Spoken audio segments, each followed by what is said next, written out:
tudo bem com vocês? Então, hoje nós vamos falar sobre textos no Enem, que é a tecnologia, né? O que mais tem falado aí no Enem, o que mais tem caído no Enem em 2018 e nos Enems passados foram textos, e é disso que eu venho falar hoje, que na verdade é uma dica, né, para estar ajudando a vocês como ter uma boa interpretação de texto de inglês no Enem e se dar bem na prova. Então, vamos lá?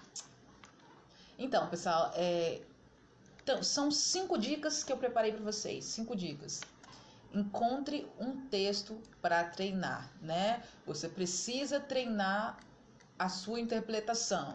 Seja ela um jornal, seja ela qualquer artigo na internet, qualquer outro tipo de tópico, procura e tenta fazer a interpretação desse texto que você procurou. Tenta não copiar, não colar, né? Não vai trollar o teu cérebro, porque no caso isso é estudo, você precisa saber como interpretar, né? Escolha um conteúdo em inglês para fazer essa atividade. Vale uma reportagem de revista, um artigo, ou até mesmo um trecho de um livro, um gibi, ou vocês que gostam de Cosmic, né? Cosmic, sei lá, gibi aí de vocês jovens, adolescentes. Eu também sou jovem, né? Tenho 27 anos, mas não costumo ler gibis em revistinhas em quadrinhos.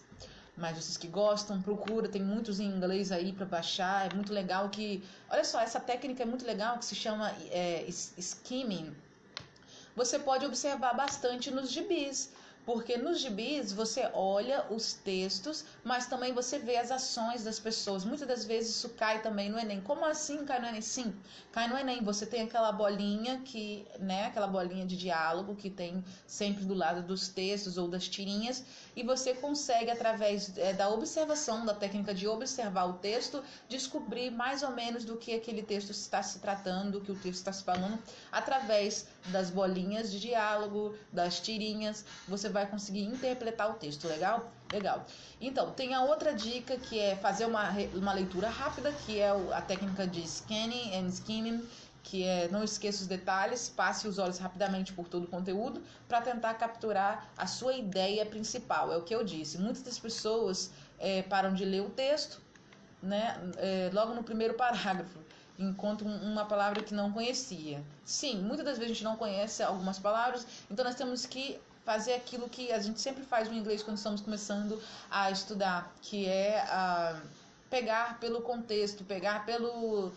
você conhece aquela outra palavra, mas você não conhece aquela. Mas então você vai deduzir o que aquele texto está se tratando. A técnica de dedução também é muito óbvia e boa e realmente dá certo, entendeu? E não adianta também, vocês estão pegando para estudar agora, vocês têm que começar a estudar para fazer interpretação de texto. É uma coisa que você tem que conhecer, você tem que ter o vocabulário certo. Então você tem que estar já faz tempo já treinando o seu inglês em cima disso. Não adianta, fiz a inscrição do Enem, vou agora estudar para o Enem. Não, você tem que estar começando a estudar muito antes mesmo de começar a abrir as inscrições do Enem, porque senão não dá tempo. Nós estamos falando aqui de outra língua, outra linguagem, outra cultura, e muitas das vezes vai cair um texto bastante técnico e você tem que conhecer esses vocabulários antes mesmo de fazer as inscrições para ter uma boa prova, legal?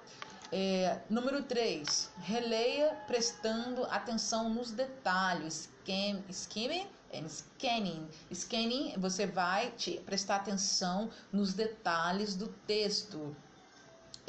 Depois de captar a essência do texto, que você já usou a técnica de scanning, agora você vai scanning, que é você captar os detalhes do texto. Você terá informação suficiente para revê-lo e ter os detalhes. Leia novamente para cada parágrafo e esforce para entender as ideias principais de todos eles. Muitas das vezes também o título, ele dá uma dica, não somente o título, mas também o subtítulo, né?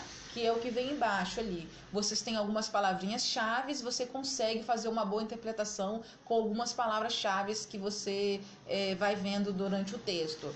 Reveja as palavras grifadas depois de ler parágrafo por parágrafo, com atenção, retome as palavras que grifou e tente adivinhar o que significa. Igual eu falei ali em cima na técnica número 2, que é a dedução, que isso é muito bom na hora da interpretação do texto, porque muitas vezes você conhece uma palavra em inglês, mas aquela palavra que você deparou você nunca viu ou não sabe, não conhece aquele vocabulário, então é muito bom você deduzir, não olhando, tentando traduzir palavras por palavras, mas sim pegando o contexto ali e sugerindo que aquilo realmente, pegando a essência, né, do significado do texto. 5. Consulte o dicionário. Só depois de analisar bem o texto é hora de pegar o dicionário. Confira se acertou o significado das palavras. O que você vai fazer após você usar a técnica número 1, que é você pegar na reportagem, você usar a reportagem, artigos. Você vai fazer a técnica que você vai só dar uma olhada, né, uma pincelada ali no que você está fazendo. Depois você vai olhar com os detalhes e depois disso tudo você vai olhar o dicionário e analisar o texto. Conferir o que você acertou, as palavras que você sabe, as palavras que você não sabe e as palavras que você já tinha grifado na técnica número 4. Anote o significado correto no caderno e isso ajuda a assimilar, né, a fixar um novo vocabulário. E muito importante também, você, por exemplo, esse daqui, essa parte aqui é linguagem de código e suas tecnologias, eu peguei de 2018, o do caderno rosa, para mostrar para vocês. Aqui eu já coloquei as respostas, mas só para poder vocês terem uma ideia do que eu estou falando, que é a técnica de observação. Você observa que o texto está se tratando de uma tirinha, tem 2 rapazes conversando, e aqui você já vai ter as palavras, né? When I was 5, everyone told me to be a big boy. Big boy, né? Se tornar um grande rapaz, um grande menino, quando estava com 5 anos de idade. 5 anos de idade não seria, aí você deduz, né? 5 anos de idade, a mãe, os pais, as pessoas diziam, você tem que se tornar um grande rapaz. E quando eu estava com 10, when I was 10, they told me I should be more mature. Significa que quando eu estava com 10 anos, eles me disseram para mim me tornar mais maduro. Como assim, né? 10 anos de idade, a pessoinha se tornar mais maduro. Então isso foi todo mundo colocando na cabeça dele, você tem que ser maduro, aos 5 anos de idade você tem que ser maduro, aos 10 anos de idade você tem que ser mais maduro. E aqui, nessa parte aqui, now they say it's time to start acting like an adulto, né? Agora eles estão dizendo para mim começar a agir como um maduro, como um adulto, né? Então, agora está pedindo para agir como adulto. Então, o que o texto está se falando? O que se trata desse texto aqui, na questão número 2? Ele conversando com um amigo dele, desabafando o quanto as pessoas tendem, né, quer dizer para ele, ordena que ele seja mais maduro, que ele cresça, né, desde os 5 anos de idade. É uma reclamação, né, pedindo que ele amadureça precocemente, porque desde os 5 anos de idade as pessoas vêm, né, colocando isso na cabeça dele. Então, amadureça precocemente é a resposta da questão número 2 do caderno rosa do Enem 2018, né? Amadureça precocemente. Então, essa é a dica toda, galera. Vocês têm que pegar em casa um dicionário, um bom dicionário também. Não adianta comprar aqueles dicionário pequenininho, porque aquele dicionário pequenininho é mais mesmo vocabulários pequenos, não tem muitas técnicas, né? Textos, porque muitas das vezes o Enem cai palavras técnicas. O que é palavras técnicas? Porque tem algumas palavras que nós estamos acostumados a ouvir e algumas palavras que são mais técnicas, né? Procure um dicionário bom online, procure também comprar, que é bem melhor também você obter aquele papel, aquele livro na sua mão do que online. Eu gosto também, né, de PDFs online, mas você muitas das vezes fica distraído fazendo outras coisas no WhatsApp ou em qualquer outra coisa. Agora no livro você tem aquela ideia de que você realmente está estudando. Então a dica é essa, galera, é somente essa dica aí mesmo, dicas boas, que é olhar, observar bastante as tirinhas, fazer as técnicas de observação, passar aquela leitura rápida, olhar o texto e olhar o título do texto, o subtítulo. Você não adianta também, igual eu falei, você começar a estudar, fiz a inscrição, vou estudar agora. Não, você tem que começar já a estudar, colocar a sua decisão, vou estudar porque eu vou fazer a inscrição daqui ano que vem, por exemplo.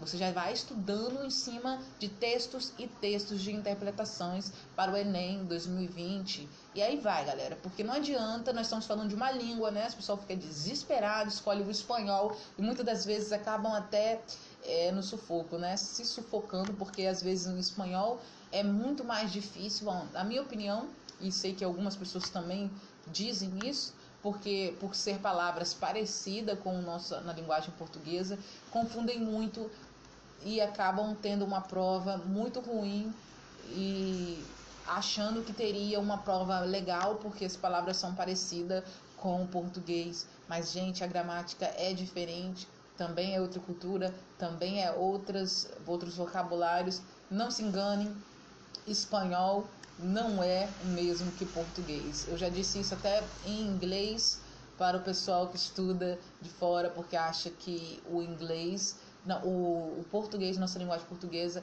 é parecida com a linguagem do Spanish, que é o espanhol. Não é. Vocês podem acabar se enrolando e talvez a boa prova que você teria com o inglês, né? Por você estar se assustar com os vocabulários, se assustar com o ritmo do inglês e você vai estar apenas se sujeitando a uma péssima prova, talvez, não sei, com que você é mais acostumado, o inglês ou o português, ou o espanhol, né?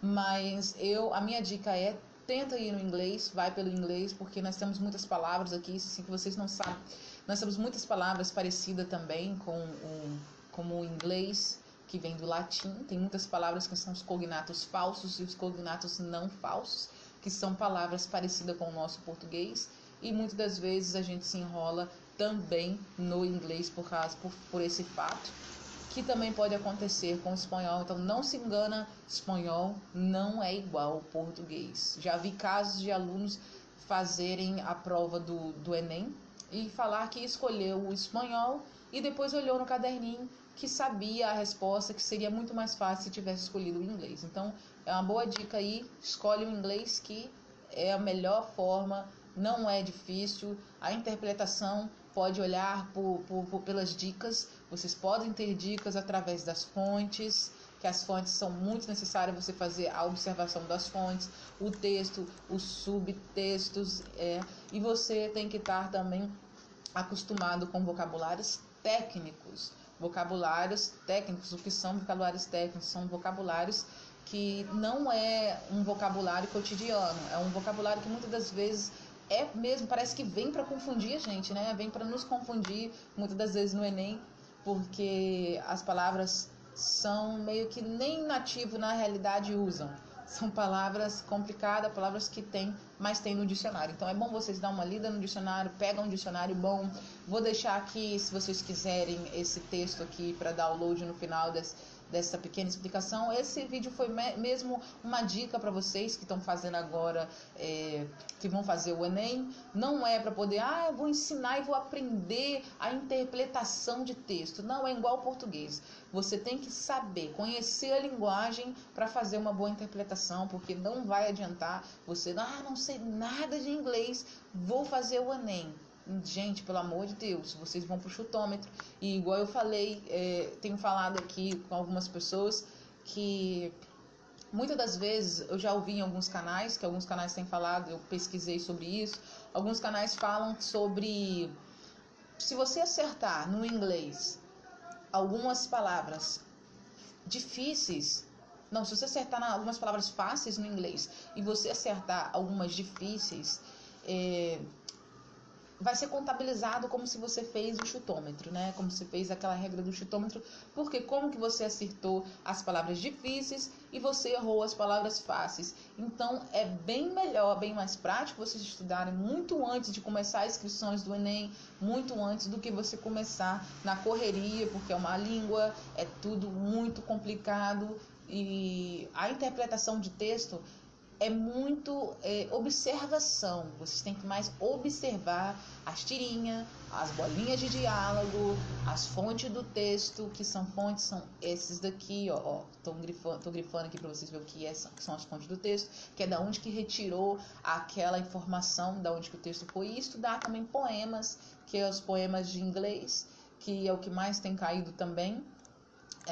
Muitas das vezes o texto pergunta se é o poema ou se não é, pode cair também isso, é um poema ou não é um poema, o que o texto se trata. Muitas das vezes pela fonte já vem dizendo que é os nomes dos autores do poema e vai dizendo as dicas. Então essa é a dica da interpretação de texto: visualização, né? Olhar as tirinhas, diálogos, observar os vocabulários, né? Prestar bastante atenção nos vocabulários técnicos, observar do que se trata o título. Muitas das vezes o título vem a resposta e muitas das vezes o título não tem nada a ver com a resposta. Então é muito bom vocês olhar o subtítulo, o título, a observação e ter aí para ter uma boa prova no Enem, ok? Esse só por hoje foi só uma explicação, só mais para clarear a mente mesmo, entendeu?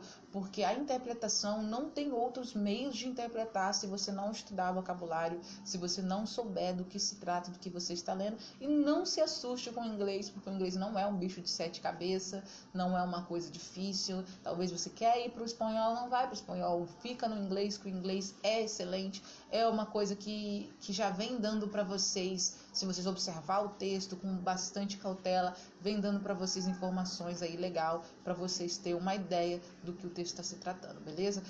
Isso é só por hoje. Muito obrigado por você se inscrever, por você estar comentando aqui. Visito todos os canais que vim aqui me visitar, cumprimentar. Visito todos vocês quando eu não tenho tempo, mas vou estar sempre visitando, sempre nós estamos juntos. Obrigado de coração. E é isso aí, até o próximo vídeo.